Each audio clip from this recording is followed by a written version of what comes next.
Egla Ceno flet për puthin që i dha Laertit. Ish fituesja Big Brother VIP Albania, Egla Ceno ka ndarë me ndjekësit e saj një reflektim mbi rikthimin në shtëpinë më të famshme në Shqipëri, këtë herë si mysafire.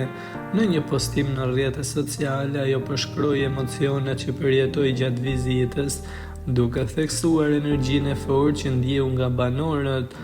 Aktoria tregoi gjithashtu se për një moment të veçantë gjatë vizitës së saj, ndjeva super energji nga një përqafim që shpresoi të mos ketë kushtuar 10.000 euro, duke ironizuar në lidhje me rregullat e dënimeve brenda shtëpisë.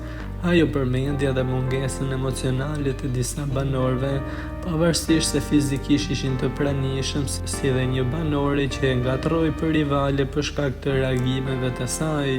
Një tjetër detaj që bëri bujë ishte përmendja e puthjes së Laertit me të një nga konkurrentët të Big Brother. Egla e sqaroi qartë se nuk kishte të bënte një gjë e tillë për më shumë dhe të mos kishte keq kuptim teksa u shpreh: Laerti është koleg, publiku është super inteligjent dhe e ka kuptuar, prandaj nuk ka nevojë për sqarime.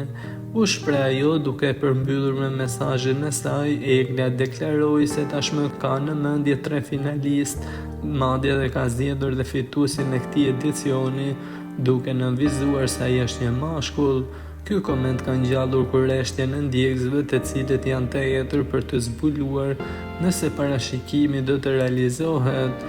E fansat e zjarrt të Big Brother VIP e dinë se për kë bëhet fjalë, pasi vetëm pak javë më parë në një intervistë të dhënë nga Egla se për kë sheh fitues të këtij edicioni, ajo u shpreh: "Unë të them të drejtën, isha me Laertin por edhe Rozanën, pasi i kam edhe koleg dhe u di bagazhin, por me thënë të drejtën këtë vit do e fitoj Gjesti, edhe pse më i pa përgatituri, ai vuni në lojë të gjithë këto të shkolluarit.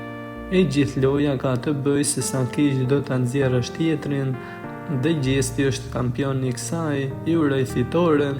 Ishin fjalët e Eglës tepër të sinqerta.